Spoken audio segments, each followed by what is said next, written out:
Olá, pessoal, tudo bem? A gente perguntar se está tudo bem nesse momento é algo que soa muito estranho, né? Porque é lógico que não estamos bem. Um momento muito complicado, muito crítico aí para o nosso estado, para tanta gente que está passando por um drama que é um pesadelo. Mas quando eu pergunto tudo bem, eu espero que vocês estejam bem, que vocês estejam em segurança, que estejam conseguindo aí driblar da melhor forma possível esse momento que a gente está vivendo. Na semana passada, pessoal, isso tudo estava muito no início, né? E nós estávamos com problemas técnicos em relação à internet, né? À luz, então não foi possível fazer gravação de aula, o que no andamento do nosso cronograma não tem problema nenhum, pois a gente reservou então essa aula para a realização de trabalho pontuado, né, para compor a nossa primeira nota. Então eu deixei lá para vocês, como vocês viram, um trabalho sobre o direito de danos, elegemos ali dois tipos de danos, o dano estético e o dano existencial, e deixei todas as orientações ainda com tempo para postagem, para realização até o dia 16. Não se preocupem com nada, se for necessário, a gente altera essas datas. Nós ainda não nos reunimos com o NDE para verificar como é que vai ficar a questão de data de avaliação e também forma de avaliação. Então, tudo em stand-by, né? Nossa preocupação nesse momento inicial é de poder oferecer para vocês uma continuidade do trabalho nos conteúdos, né, pessoal? Então, eu, na medida do possível, estou gravando as aulas e postando para vocês, pelo menos essa semana. Semana que vem a gente vê. Temos muita esperança de já estarmos presencialmente juntos, mas tudo depende desse dia a dia, né? Todos aí com limitações de água, de gás, de luz, de sinal de internet. Eu até ontem estive bem assim periclitante aqui na questão da internet, tentava gravar e acabei perdendo alguns materiais. Então a própria aula lá de contratos que foi na segunda-feira a gente postou depois, e a de vocês eu espero poder postar aí em tempo hábil. Estou gravando um dia antes, aproveitando que a internet está boa, né? Para que a gente possa deixar aí para vocês a continuidade do conteúdo e não termos prejuízo nesse tocante. Vão assistindo na medida que vocês conseguirem, como conseguirem. Claro que o ideal seria assistir essa aula antes da aula da semana que vem para a gente fazer essa continuidade. Certo? Então, de nossa parte aqui, estamos nos empenhando da melhor maneira. E como a gente nunca sabe, né, pessoal, como vai estar o sinal da internet, eu estou aqui gravando sozinha, via Zoom, fiz os testes necessários, acredito que dentro da qualidade aí que dê para vocês aproveitarem bastante. Certo? Estamos aí na nossa tela, então, com a continuidade do nosso conteúdo dos pressupostos, né, da responsabilidade civil e do dever de indenizar. Só deixa eu ver aqui se eu consigo ir adiante. Sim, consigo, tudo certo. E vamos começar a falar de algumas questões importantes sobre o dano moral, o tão conhecido dano moral, né, pessoal, que eu trago aqui para vocês inicialmente a indicação de um artigo jurídico que já está disponível no AVE, que faz toda a evolução, né, até o momento em que nós consagramos essa figura e a possibilidade aí da indenização por dano moral, que, como já falamos em aula, durante muito tempo não foi entendida como possível, né, pelas razões já pontuadas, mas que eu esquematizo depois para vocês em outra lâmina, para ficar didaticamente distribuído o conteúdo. E aqui a gente parte de um conceito do nosso grande Cavalieri Filho, né? Esse nosso autor tão importante na responsabilidade civil, que traz essa noção, né? O dano moral é aquele abalo sério que causa realmente dor, vexame, sofrimento, humilhação, e que aqui ele já traz as balizas, né? Para que a gente diferencie o dano moral do mero dissabor da vida e que foge à normalidade. Então, não é qualquer questão que me atinge que eu posso dizer que é dano moral. A matéria é muito movediça na jurisprudência, é muito subjetiva, mas eu tenho que, na medida do possível, comprovar este abalo, salvo as situações de dano em re ipsa, que a gente já vai falar, né? Então, mero de sabor, aborrecimento, mágoa, irritação, sensibilidade estão fora da órbita, não são indenizáveis, como nós vamos ver. Então, é por isso que esse conceito é um conceito que eu acho que abre bem a nossa discussão sobre o dano moral e as hipóteses do seu cabimento.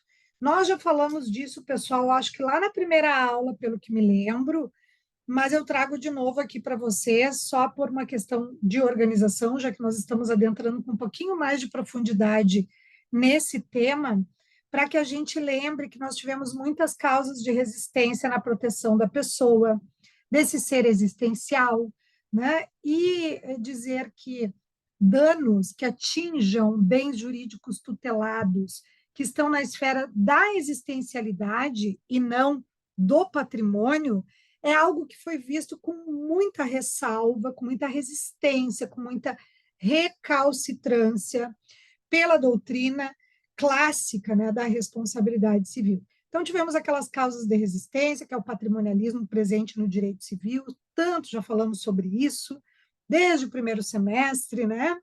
A busca pela certeza, precisão e segurança na aplicação do direito, que não tinha por objetivo, esse direito mais situado lá no Estado liberal, de tratar elementos que trouxessem incerteza. Quando eu consagro dignidade humana como sendo o princípio norte, né, de proteção na própria Constituição como fundamento do EDD, do nosso Estado Democrático de Direito, da nossa República Federativa do Brasil, nós acabamos elegendo uma certa insegurança, mas em prol de uma justiça maior, né, de proteção à pessoa. Teoria da relação jurídica, aqueles elementos constitutivos, também falamos disso, aqui apenas a título de retomada, né, de resumo e de ingresso aí no tema, que dizia que sujeito e objeto são coisas diferentes quando eu protejo a pessoa, dizendo que a dor dessa pessoa, a sua integridade psíquica é indenizável, eu estou confundindo sujeito com o objeto, que é o bem jurídico a ser tutelado, o interesse jurídico a ser tutelado, isso para a relação jurídica não seria possível. Essa posição de impossibilidade de indenização por dano moral, porque, inclusive, no Código Civil anterior, e eu coloquei aqui no título, artigo 159, nós sabemos que só o dano indenizável era o material, claro, o Código Civil anterior é de 1916, mas depois de 88, tudo isso vai mudando, né, pessoal? Ainda que não no Código Civil, que vem acontecer a mudança lá no 86, que falou no dano moral só em 2002, a jurisprudência já adapta essa ideia e abraça essas que foram as causas motivadoras da tutela da pessoa, portanto, que viabilizaram a indenização por dano moral. Foi o primeiro dano imaterial que surge como sendo indenizável. Depois dele vão surgir vários outros, né, nesse amplo direito de danos que temos hoje. E nós sabemos que o Holocausto foi uma das causas bem relevantes, né, para a necessária releitura dos sistemas jurídicos, especialmente das constituições, que passaram, então, a consagrar a dignidade humana e depois essa proteção, que acabou acontecendo em primeiro lugar no texto constitucional, nosso texto constitucional de 1988, que inclusive, além, né, da dignidade humana passar a ser fundamento do nosso Estado, e falo como Estado-nação, nós ainda tivemos o detalhamento, né, inclusive o texto constitucional referindo a palavra dano moral, dano à imagem, indenização, reparação, direito de resposta, lá no artigo 5º, incisos 5º e 10º, quando elevou a categoria de direito fundamental a indenização por dano moral. Certo? Então, pessoal, é no ambiente constitucional que essa proteção surge inicialmente, para depois a gente ter todo o detalhamento que temos hoje, inclusive no Código Civil de 2002, dos direitos da personalidade, compreendidos naquela grande categorização de direitos subjetivos autônomos e que vocês estudaram amplamente em teoria geral do direito civil. Não vou dizer que apenas o Holocausto foi uma causa motivadora mundializadamente falando, né? E foi, porque a partir de 45, pós-Segunda Guerra, a gente passa a ter nas constituições democráticas o princípio da dignidade humana, mas o surgimento da psicanálise ficou faltando ali o século XX, né? nos estudos de Freud, depois seguido por Lacan, e nesse desvelar de um ser que tem que ser protegido. Que a noção de saúde é mais do que saúde física, envolve a saúde mental e o resguardo das integridades psíquicas, né? Então, foi muito importante a doutrina de Freud para isso. Surgimento das biotecnologias, eu não coloquei aqui, mas vou colocar, não postei ainda o material para vocês, estou postando logo em seguida, depois aqui da gravação da aula. Tanto a evolução das biotecnologias, né, que seria o caso da bioética, das experimentações sobre o ser humano, como também da questão relativa ao espaço cibernético, né, internet, o cyberespaço e todas as questões que vêm daí. E aí parece que o direito de imagem, a honra, quer seja subjetiva da pessoa física, quer seja objetiva da pessoa jurídica, ficam muito expostos esses direitos de personalidade em ambiente virtual, né? O repasse de dados e a violação dos deveres de sigilo, né? E aí em resguardo à questão da minha privacidade e as diferenças lá que os direitos da personalidade fazem entre intimidade e privacidade. Privacidade tem muito a ver com vida privada, o direito à proteção dos meus dados que não serão repassados, como, né? Como garantir isso em época de bancos, de cadastros de consumidores, que até uma agulha que a gente compra pela internet, a gente tem que repassar todos os nossos dados, e-mail, telefone, nome, endereço, para que time torces, né? Signo. Aqui, brincadeiras à parte, é um ambiente realmente muito complicado de proteger. Mas é claro que a evolução, tanto das biotecnologias, e eu vou colocar ali depois, como desse cyberespaço e das tecnologias cibernéticas, né, no espaço da internet, acabam sendo um desafio e a pessoa, sim, precisa ser mais protegida. Os elementos ali que fecham o nosso slide, como todo esse slide, né, pessoal? Eu estou retomando aqui porque sei que para vocês é sempre revisão, né? Mas a gente já falou sobre isso.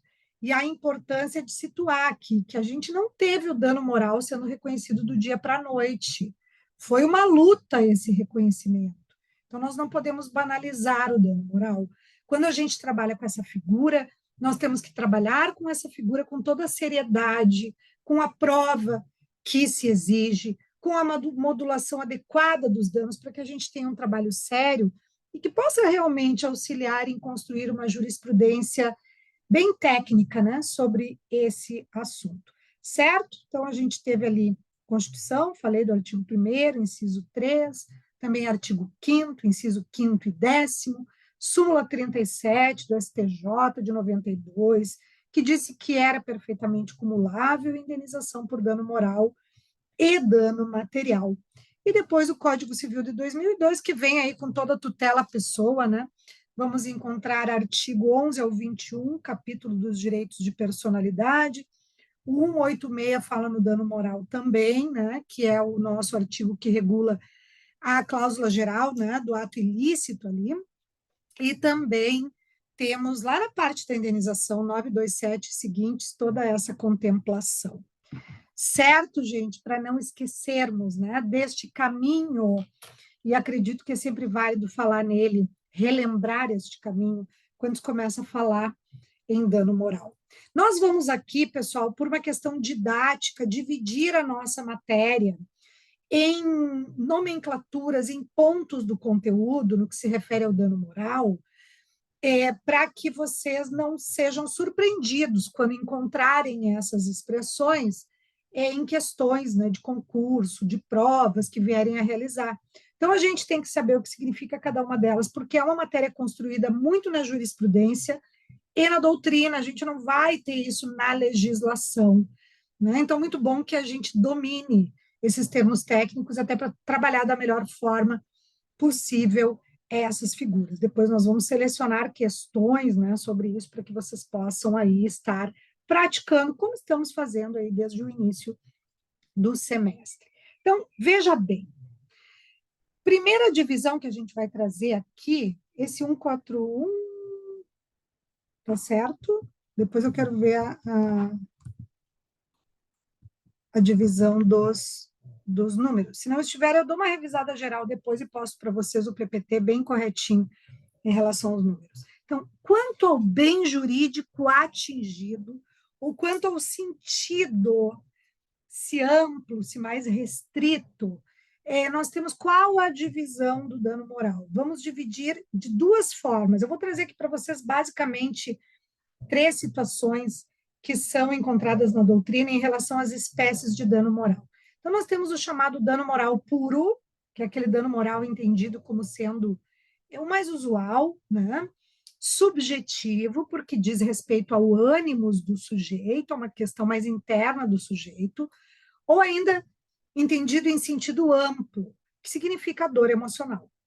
Então, a dor emocional, existem situações que ela vai precisar de um pouco mais de prova, e existem situações nas quais a gente vai presumir que a dor emocional esteja ali presente.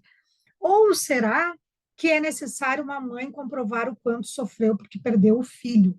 Sabemos que não, morte de filho é uma dor presumida, né? Uma das maiores dores que alguém pode enfrentar. Então, aqui nós estamos falando da dor emocional. Ao passo que o dano moral objetivo, naquele sentido mais estrito, vai contemplar tanto aspectos privados como aspectos públicos de proteção à personalidade da pessoa, esse ser, né, existencial. Então, os aspectos privados, a gente tem ali aqueles direitos de personalidade, né, coloquei até entre parênteses como honra, imagem, integridade física e psíquica, corpo, nome, poderia inserir ali também privacidade, intimidade, né, que são esses direitos que atinem a cada um individualmente, mas também aspectos públicos, né? A violação do direito à vida, a violação da liberdade, de questões relativas ao trabalho, à saúde, né? E aí a gente tem esse aspecto público também. Então, por que é importante que eu domine essas duas temáticas, né? Quanto ao bem jurídico atingido ou quanto ao sentido, né? Abraçado pelo dano moral. Desculpem, pessoal, estou aqui com 2 telas abertas, eu vou fechar esse computador, porque até isso acontece, né? Nesse momento em que a gente está tendo que repaginar as nossas atividades nessa semana. Eu comecei gravando no computador de mesa, e aí o material de vocês, como tem lâminas, que eu coloquei cópia de algumas imagens, eu acho que corrompeu o arquivo, eu tive que usar agora, estou gravando do Note, mas nenhum prejuízo aqui ao nosso andamento. Por que é importante isso aqui, gente? Porque eu preciso, na ação indenizatória, para modular bem os direitos do meu cliente, do lado que eu esteja, né, para dizer que teve ou que não teve a ocorrência do dano moral, porque quem quer trabalhar a tese que sim, o dano moral aconteceu, você tem que trabalhar da forma mais completa possível. Sim, eu tenho aqui violação do dano moral no seu sentido puro, subjetivo, que é a dor que é inconteste, falar sobre isso. E essa dor que é inconteste, quando essa dor, no caso de perda de um filho, é uma dor presumida, né? Não preciso fazer prova nenhuma. Mas imagine que a discussão envolvida sobre essa dor seja de uma situação vexatória, uma situação que expôs a pessoa, a vítima, a uma superexposição e a constrangimento. Isso exige prova, né? Se eu tiver filmagens, se eu tiver mensagens, se eu tiver testemunhas. Então, quanto mais modulado, melhor. E aí, depois eu vou dizer também o dano no aspecto objetivo, no sentido estrito, encontra-se configurado pela violação do direito de personalidade, por exemplo, integridade psíquica, né? Honra subjetiva, se é uma pessoa física, e que atacou aspectos públicos, né? E aí tento trabalhar naquela situação jurídica qual é o aspecto de índole mais pública, e aí a gente está falando de direito fundamental. Lembrando, pessoal, que direito da personalidade é direito fundamental. Só que o espectro de análise é um pouquinho diferente, então eu vou trabalhar as duas coisas, né? Inclusive situar na Constituição onde está aquele direito ali previsto, certo? Então, essa é a nossa primeira divisão aqui do dano moral, que ficou trocado de... Não ficou trocado, acho que está certinho aqui, de número. Depois, nós vamos falar de uma classificação que tem a ver com a prova do dano moral. Como é que eu faço prova do dano moral? Essa é uma primeira ideia, né, que a gente traz aqui. Como é que eu provo esse dano moral se eu estou falando de sentimentos? Existe uma radiografia para o sentimento? Como é que se faz essa prova? Bom, existem dois tipos de danos. Isso aqui é super importante na prática. O dano subjetivo, que é aquele que eu vou precisar de prova, e o chamado dano moral presumido, que também é chamado de dano moral in re ipsa, ou seja, nele mesmo. Esse aqui eu não preciso produzir prova. Viola um direito da personalidade que é tão evidente a violação e a irregularidade da conduta do agente causador do dano, que eu presumo dano moral. E sempre que eu tenho uma situação de dano moral presumido em re ipsa, eu tenho que colocar isso no meu trabalho jurídico, né? Para dizer, olha, a matéria está simulada, ou os precedentes jurisprudenciais dizem que essa é uma modalidade de dano em re ipsa. E aqui eu trouxe para vocês alguns exemplos, inclusive com a referência ao julgado, que se você for curioso, pessoal, estudioso ou estudiosa, procure na íntegra esses julgados, são verdadeiras aulas de responsabilidade civil em cada um desses temas. Então, olha só, primeiro eu trouxe aqui para a gente pensar na inscrição indevida de nome em órgãos negativadores. Aqui eu tinha uma discussão muito forte, né, sobre esse assunto na jurisprudência, porque se dizia o seguinte: se eu nunca fui devedora daquela dívida, tá? Eu paguei pontualmente e ainda assim o meu nome foi incluído no SPC ou Serasa. Ou porque eu paguei e por desorganização me incluíram, ou porque foi uma situação aí fraudulenta, entregaram um cartão que não foi para mim, a pessoa recebeu e depois constituiu uma dívida lá no meu nome, eu nunca recebi esse cartão. Várias são as situações, né, que podem ensejar aí a negativação do nome como um direito do credor quando se deve, né? Não no caso de não dever. Então, vamos imaginar que eu nunca devi e que meu nome foi negativado. Olha o que a gente encontra na súmula 385, que a inscrição ou manutenção indevida do nome em protesto ou cadastro restritivo de crédito configura dano moral presumido in re ipsa, ou seja, a matéria simulada, isso tem que aparecer no meu trabalho jurídico, para dizer aqui eu não tenho que fazer prova de nada. Ou seja, independe da comprovação de abalo psicológico sofrido. Só que eu diria para vocês uma coisa, pessoal. Como nós vamos trabalhar em matéria indenizatória com o princípio da reparação integral, e a indenização se mede pela extensão do dano, é o que diz o nosso artigo 944 do Código Civil, sempre que você tiver como comprovar um agravamento da situação em virtude dessa inscrição indevida, aí você já vai modulando para aumentar o valor indenizatório. Você vai entrando numa esfera de dano subjetivo para aumentar o valor indenizatório. A inscrição indevida por si só já gera indenização por dano moral, mas a jurisprudência acaba tendo um teto para esse tipo de situação. Né? Por exemplo, dependendo do caso, de 3 mil a 15 mil, né? Ficando, via de regra, pelo STJ, lá nos 10 mil, a inscrição indevida de nome no SPC e Serasa. Depende da situação, né? Agora, imagine que essa inscrição indevida quebrou a empresa. Ela não conseguiu fazer pedidos aos seus fornecedores. Todas as situações peculiares devem ser trazidas. Imagine que a pessoa que teve, uma pessoa física que teve seu nome inscrito indevidamente nos órgãos negativadores, entrou na loja para fazer uma compra, crente que estava tudo bem com a vida patrimonial dela e a vendedora a loja cheia. Essa pessoa é conhecida, né? Trabalha no direito, tem toda uma idoneidade no seu nome, e a atendente da loja grita para todos ouvirem que ela está devendo e que ela está no SPC Serasa e por isso não vai poder comprar na loja. Né? Então, para além da inscrição indevida, eu tenho um dano subjetivo junto, né? Que é a situação vexatória, que é o vexame, e aí eu não quero aqueles 10 mil ou 5 mil, eu quero mais, porque aqui eu tenho um agravamento dessa situação. Com isso, eu quero dizer o seguinte para vocês, pessoal. Mesmo que o dano seja em re ipsa, a gente não para por aí. Podendo fazer uma modulação melhor, eu faço por via do dano subjetivo, tá? Trago para vocês também. Eu acho que eu coloquei o mesmo número da súmula, tem que acertar ali também. Da anotação irregular em cadastro de proteção ao crédito, não cabe indenização por dano moral quando preexiste legítima inscrição. O que quer dizer essa súmula?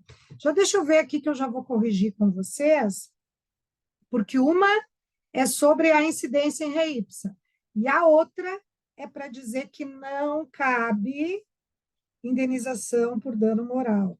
Vou colocar aqui súmula, inscrição pré-existente.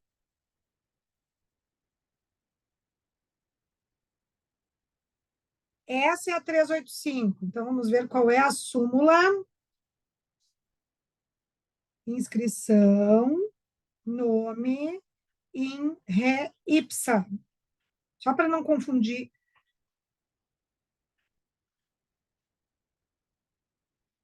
Qual é, pessoal? Só um minutinho. Peço a paciência de vocês aí para que a gente possa... Acho que está aqui, ó.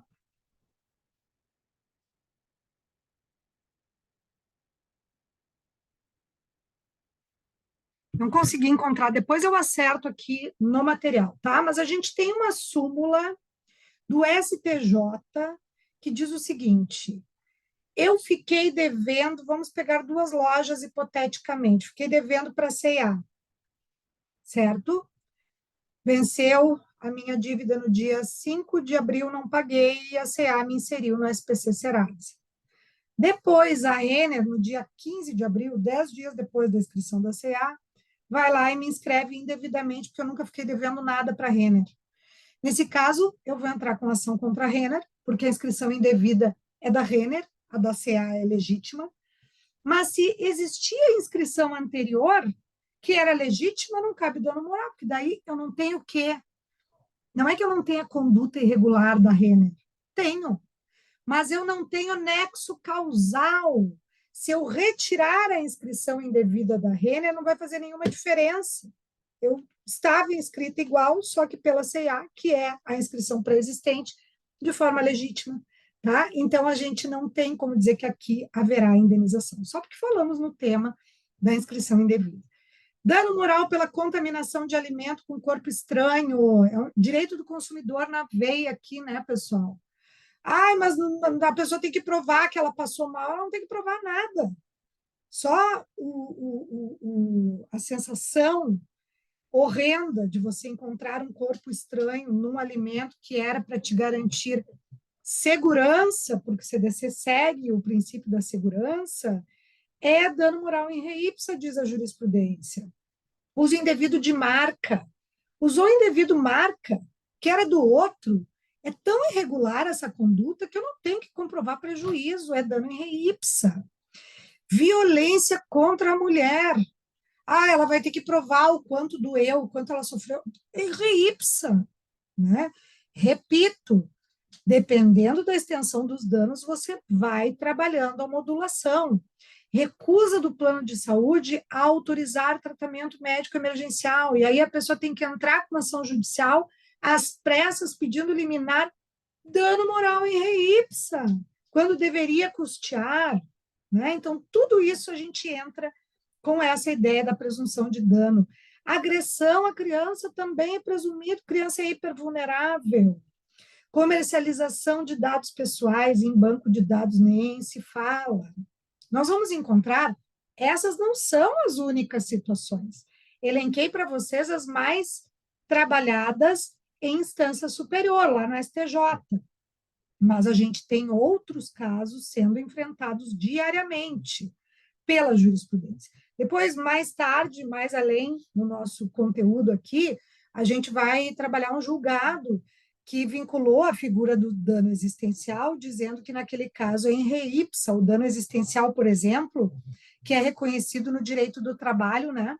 Quando a pessoa é submetida pelo poder diretivo do empregador, mas é um poder que ultrapassa os limites daquilo que é permitido e se torna abuso, quando a pessoa é submetida a regras insalubres de trabalho ou a jornada excessiva e ela tem roubado o tempo da sua vida, né? Então, ela tem com certeza ali configurado o dano existencial, porque o projeto de vida, a convivência com a família, com os filhos, com o lazer, é dano existencial, diz a Justiça do Trabalho. E tem considerado que nesses casos é rei ipsa.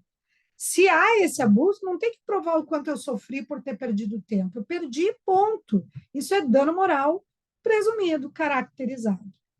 Certo, gente? Então, nossa segunda espécie aí de danos morais, né? Que eu falo em danos porque a gente tem aí subespécies dentro dessa categoria.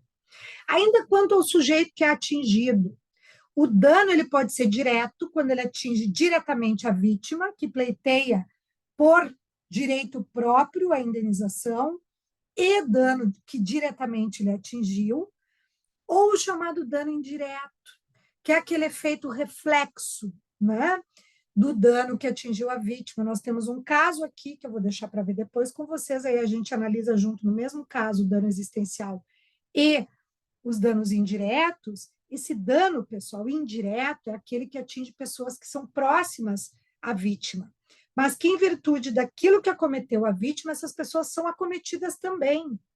O que se indeniza aqui, pela intransmissibilidade dos direitos de personalidade, não é a dor da vítima. A dor da vítima, ou o dano objetivo, né, num sentido estrito, direito de personalidade violado da vítima, ela pleiteia em título de direito próprio. Aqui, a pessoa que tem com ela relações é afetada nos seus direitos de personalidade. Então, o dano é indireto, também chamado de dano reflexo, de dano por ricochete, porque é o ricochetear de uma bala que vai atingindo de forma reflexa várias pessoas, né, em dimensões diferentes, e que é indenizável por direito próprio dessa pessoa que foi indiretamente atingida. Então, a vítima diretamente considerada é aquela que ficou numa cadeira de rodas, né, que teve aí dano moral configurado, dano existencial configurado, né, a dor, no caso da paraplegia, da tetraplegia, ela é também um dano em re ipsa, né? Mas que, para além disso, atingiu pessoas que amavam ela e que têm a sua integridade psíquica abaladíssima por ver a filha naquela situação. Então, o dano indireto seria para a mãe, para o pai, que tem vínculos fortes com essa filha, né?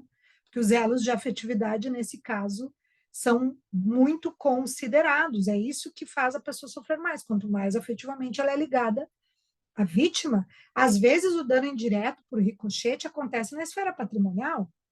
Quem foi inserida no SPC e Serasa foi a esposa, mas o marido é sócio dela na empresa e a empresa é atingida por essa inscrição indevida. Então, ele sofre dano por ricochete, embora o nome dele não tenha sido inscrito indevidamente, diretamente como dela.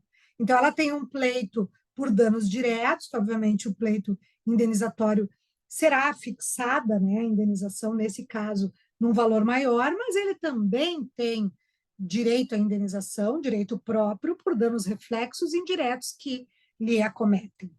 A doutrina, é comumente encontrar isso na doutrina, refere que algumas hipóteses do dano moral indireto por ricochete, né, reflexos, são expressões aí correlatas, são encontradas na redação do artigo 949, quando fala do que entra na conta da indenização e que nós vamos ter tempo de analisar de uma forma bem detalhada, né, pessoal, porque esses artigos exigem tanto da lesão corporal como do homicídio, mas aqui, nesse momento, para tratar dessa figura do dano indireto, diz o seguinte: no caso de homicídio, a indenização consiste, sem excluir outras reparações, pagamento de despesas com tratamento da vítima, seu funeral e o luto da família. O luto da família já é um dano por ricochete, né? Já é um dano indireto, que decorre daquele dano que diretamente acometeu a vítima. Mas veja, o direito pleiteado é sempre próprio. O direito é da própria pessoa. O dano é que pode ser direto ou indireto, conforme seja a vítima ou a sua família.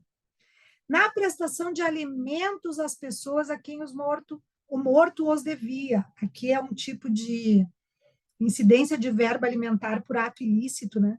a gente geralmente vincula o dever alimentar ao direito de família, que é na responsabilidade civil.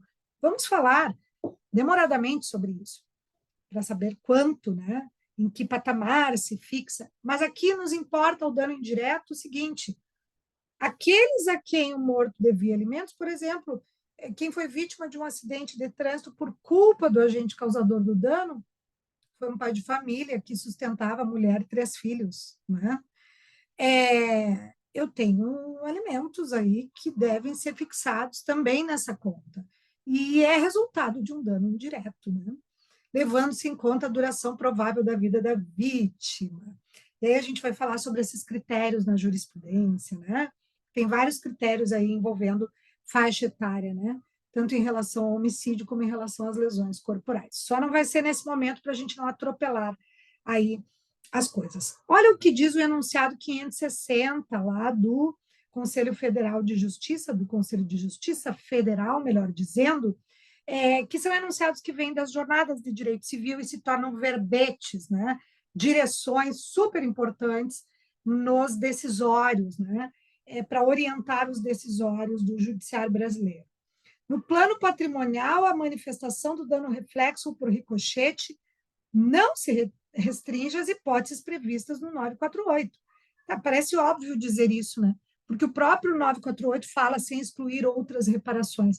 Mas como a doutrina começou a dizer, quando surge essa figura do dano reflexo por ricochete, que as causas estavam no 948, é só para não elencar taxativamente qualquer prejuízo, quer seja de ordem material ou de ordem imaterial, que essa pessoa que tem vínculo bem aproximado com a vítima venha a suportar, pode ser objeto de pleito indenizatório na esfera do dano indireto ou por ricochete. Certo, pessoal? Nós temos aqui, e acho que esse... Temos mais... duas lâminas do dano moral, e aí eu vou encerrar esse bloco para já, no próximo bloco, começar a falar dos outros danos, né? Pelo menos para na aula de hoje a gente concluir essa parte do direito de danos, que é uma matéria realmente bem demorada, né? É uma matéria que a gente tem que analisar com todo o detalhamento possível. Ainda bem que a nossa disciplina de responsabilidade civil é uma disciplina que cabe muito bem os conteúdos no tempo do semestre, né? Não tem essa correria toda. Então, nós temos um outro enunciado importante que vai dar uma baliza, um balizamento, para a gente definir, então, o que é dano moral e o que é mero dissabor da vida. Depois de trabalharmos as espécies, a gente entra nisso aqui. O dano moral é aquele abalo sério, é aquele constrangimento sério, né? Que sem que tivesse ocorrido o evento danoso, eu não passaria. O mero dissabor da vida são as frustrações normais da vida, que a gente passa e que não vai buscar responsabilizar ninguém, porque não é forte o suficiente a ponto de autorizar a indenização. Então, imagine uma vizinha que fica andando de salto no apartamento de cima. Os direitos de vizinhança que estabelece, né, a base entre o que seria exercício regular e o que seria abuso. Mas parece um mero dissabor da vida. O meu atraso numa reunião que o trânsito está horroroso, eu quero responsabilizar o Estado, porque não organiza direito o trânsito. São meros dissabores da vida. E aí, o enunciado 159 do CFJ, eu sempre troco a sigla, tá, pessoal? Se acostumem. Mas é a mesma coisa. Do CJF diz que o dano moral é compreendido como todo o dano extrapatrimonial que se caracteriza quando há mero aborrecimento inerente. Só um pouquinho, só um pouquinho, só um pouquinho. Estava faltando, não. Eu pensei, só falta eu ter colocado aqui na lâmina como sendo mero dissabor. Não. Tá certo, então. O que diz o enunciado? Exatamente isso que nós estamos falando desde o primeiro minuto da aula. Eu não posso considerar uma mera frustração, um mero dissabor como dano moral indenizável. E aí o que acontece nesses casos é que tem que fazer pesquisa de jurisprudência, se aquele caso gera indenização, quando eu tenho dúvida entre mera frustração, mero dissabor e caracterização efetiva como dano moral. Faz a pesquisa para que você veja se cabe, né, o ingresso judicial ou se será uma mera aventura jurídica, uma matéria tão jurisprudencial que a gente tem que fazer essa pesquisa. E esse enunciado vai dizer exatamente isso: o mérito de sabor não gera indenização. Coloquei duas situações aqui para que vocês vejam o que a jurisprudência tem dito. Poderíamos colocar várias, mas aí fica na curiosidade de cada um, né, fazer as suas correlatas pesquisas de jurisprudência. Olha o que diz a jurisprudência sobre fraude na assinatura de um seguro de vida, que, na verdade, a pessoa que contratou não foi a pessoa que foi ali referida na assinatura. A pessoa que apareceu na assinatura nem sabia que esse contrato tinha sido feito por um terceiro. E aí não foi bem conferida, né, essa assinatura, o seguro de vida foi contratado e o nome de quem constava ali como segurado, a pessoa foi surpreendida com a cobrança, disse: olha, eu nunca contratei. E aí se constatou que havia ocorrido fraude, o terceiro contratou como se fosse ela, né, em assinatura falsa. E aí ela suportou uma série de aborrecimentos graves, porque acabou sendo debitado, né, da sua conta indevidamente valores e ingressou com uma ação de indenização acumulada com repetição do indébito para que os valores fossem devolvidos em dobro, já que se tratava de relação de consumo. O CDC permite, né, a repetição em dobro, diferentemente do Código Civil, quando é relação meramente civil, a repetição se dá da forma simples.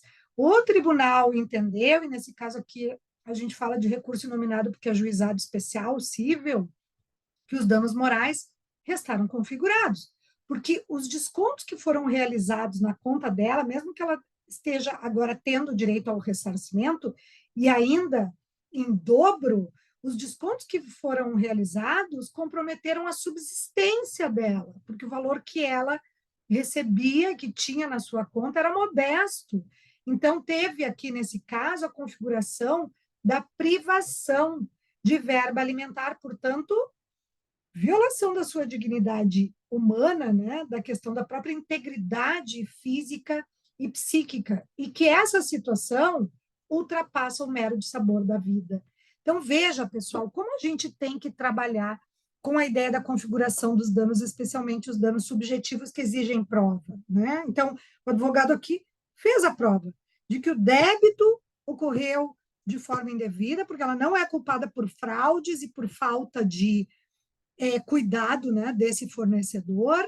Pelo contrário, né, pela teoria do risco do empreendimento, que se estuda lá em responsabilidade civil no CDC, é o fornecedor que suporta, né, esses prejuízos oriundos dessa falta de cuidado, e ela ainda teve desconto muito acima do valor que deveria, comprometendo a sua subsistência. Essa prova foi realizada nos autos, né? Isso é bem importante, porque se eu não realizo a prova, fica na esfera do mero de sabor. Ah, não, mas aqui ela teve desconto, mas ela está tendo direito a ressarcimento e ainda em dobro.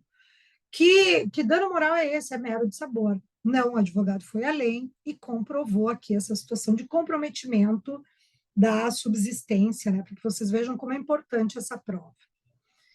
Claro, quando a gente tem matéria simulada dizendo que o dano é em re ipsa, eu trabalho com a súmula, mas para além disso, se eu puder modular mais na esfera ali dos danos morais subjetivos, melhor ainda, né? Comprovar o alastramento aí dessa dor e a extensão do dano ocorrido.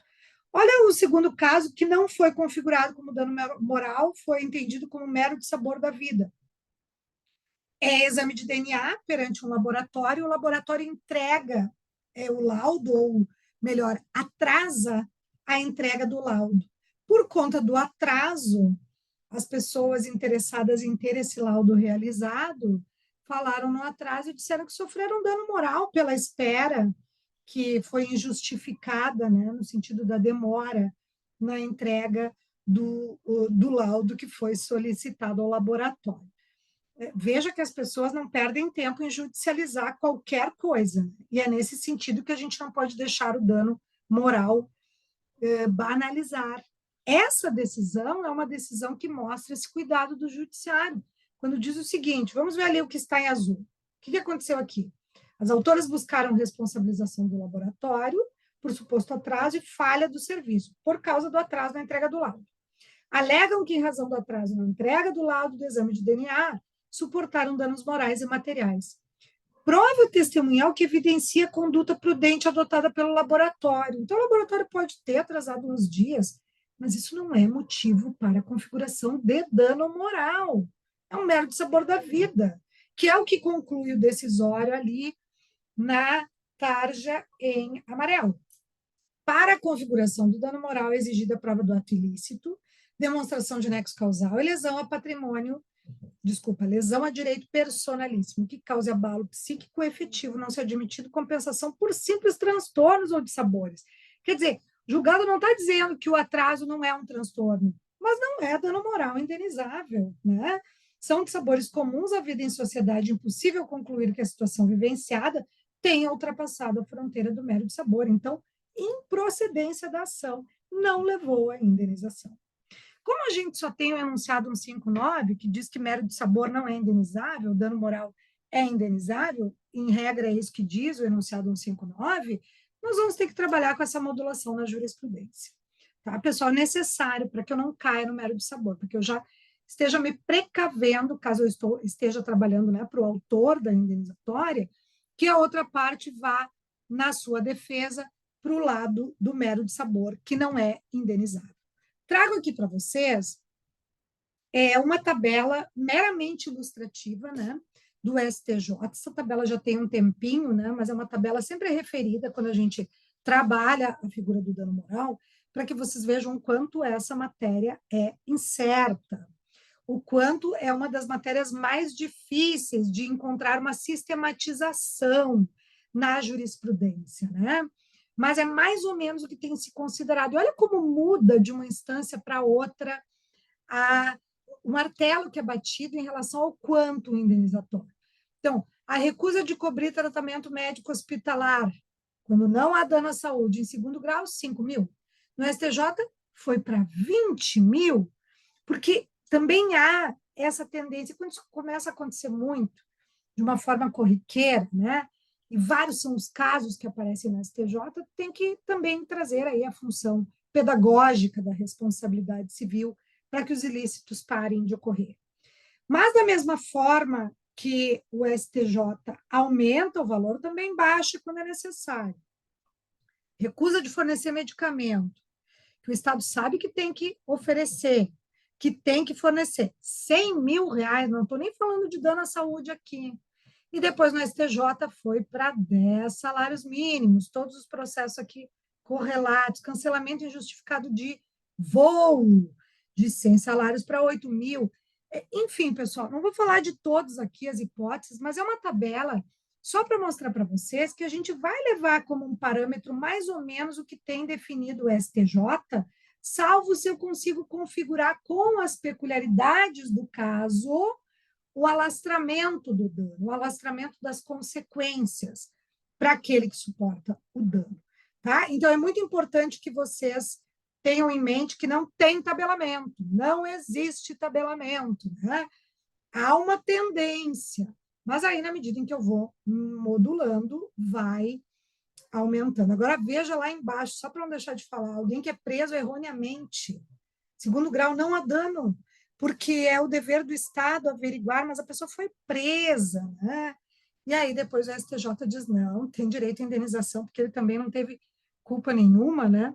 E não há dúvida de como isso afeta a psique da pessoa, a integridade psíquica abaladíssima, não é um mero dissabor ser preso injustamente, ainda que exista aí o dever do Estado de prender quando há uma suspeita, o direito à indenização é cabível ali em 100 mil reais, disse o STJ, porque está presente, né? A conduta que causou o dano e o nexo causal, não há como negar que os pressupostos de responsabilidade civil aí estão presentes.